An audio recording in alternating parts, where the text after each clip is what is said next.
حضرت امام حسین تشریف لائے، بچوں سمیت آئے۔ حور بن یزید ایک شخص تھا، حور بن یزید نام یاد رکھا کہ وہ تو بار بار کہ ابا پانی مل جائے، پانی آ جائے، ترس گئے۔ خدا کا خوف کرو، یہ دلیر لوگ تھے، ان کی باتیں آج بھی پڑھ کے دلیری پیدا ہوتی ہے، دلیری۔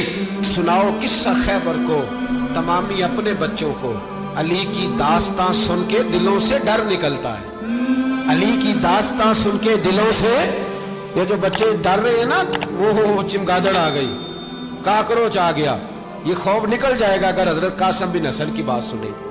درجنوں لوگ آپ نے قتل کیے۔ ایک دفعہ آئے، کہا چاچا یزید کا لشکر تو بڑا بزدل ہے، اگر چند قطرے پانی میرے حلق سے گزرے تو میں سارے کاٹ کے لے آؤں گا آپ کے پاس، چند قطرے۔ لیکن تھوڑی دیر گزری، عمر بن سعد کہنے لگا اکیلے جاؤ گے تو علی کا پوتا ہے، یہ سب کو مار دے گا، اکٹھے جاؤ۔ چاروں جانب سے تیر برسے، ایک تیر لگا آ کے گردن کے پیچھے، بس جناب سیدنا قاسم بن حسن گھوڑے سے نیچے گرے۔ تو جناب زینب حوصلہ کر کے آنسو سمیٹ کے کہنے لگی میں دیکھ رہی ہوں پردے کے پیچھے سے حسین میرے بھائی کا بیٹا گر گیا ہے، جا اسے اٹھا کے لا۔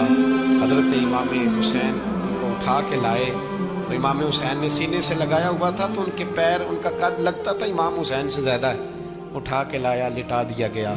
امام حسین کے اپنے بڑے بیٹے میدان میں نکلنے کو، علی اکبر نام ہے، جب جن لوگوں نے حضور کو نہیں دیکھا تھا وہ جب کہتے نا ہم نے نبی پاک کا دیدار نہیں کیا تو بتاؤ کس طرح کے تھے، تو بتایا جاتا تھا کہ جناب علی اکبر کا دیدار کرو، ہم شبیہ مصطفیٰ۔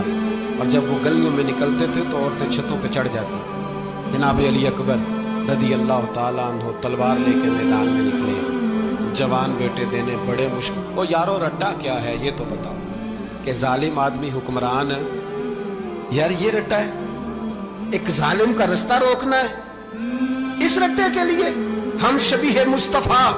جناب سیدنا امام علی اکبر میدان میں نکلے، بڑے لوگ مارے، بڑے، پھر ایک تیر ان کے بھی گلے میں لگا، اور جب وہ گرے نا زمین پہ تو حضرت امام حسین دوڑ کے آئے، اور جب تشریف لائے تو ان کے گلے سے تیر کھینچا تو ایک جملہ لکھا ہے صاحب تبری نے، اس نے حد کر دی، کہنے لگے تیر کھینچا تو امام حسین کی آنکھوں میں آنسو آئے، کہنے لگے کاش جناب ابراہیم آج میرے سامنے ہوتے تو میں انہیں کہتا کہ آپ نے تو بیٹا ذبح کرتے وقت آنکھوں پہ پٹی باندھی تھی، دیکھو میں کھلی آنکھوں سے بچے ذبح کر رہا ہوں، کھلی آنکھوں۔ کاش جناب ابراہیم خلیل ہوتے تو انہیں کہتا۔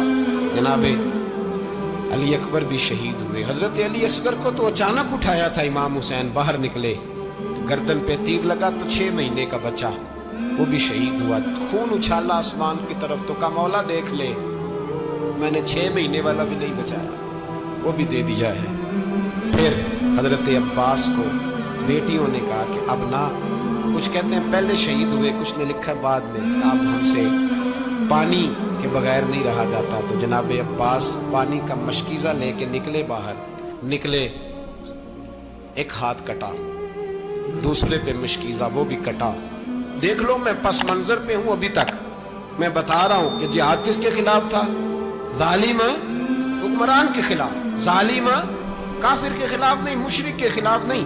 حضرت امام حسین رضی اللہ تعالیٰ عنہ نے ہر جگہ ایک ہی بات کی کہ یزید شرابی ہے تو بچے کٹوا دوں گا، شرابی کو ووٹ، یہ ایک نہیں، ہر کتاب میں یہی لکھا، ہر کتاب میں، اور ہر مسلک کی کتاب۔ یزید چونکہ مجرے دیکھتا ہے، رنڈیوں کا ناچ دیکھتا ہے، بچے کٹوا دوں گا، اس کے ہاتھ میں ہاتھ۔ امام حسین نے فرمایا چونکہ اللہ کی حدوں کو توڑتا ہے، حقوق اللہ پامال کرتا ہے، حدود اللہ، بچے کٹوا دوں گا لیکن اس کے ہاتھ میں ہاتھ۔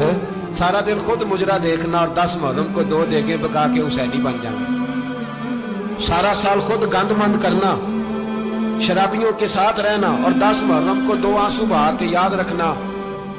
میں ہمیشہ کہتا ہوں، پھر کہہ رہا ہوں، جس کے موبائل میں گندے گانے ہیں، گند دیکھتا ہے، شرابی کبابی کا سپورٹر ہے، ووٹر ہے، یا مجرے دیکھتا ہے، آتا جاتا ہے، وہ یاد رکھے قیامت میں امام حسین کا ہاتھ ہوگا، اس کا گریبان ہوگا۔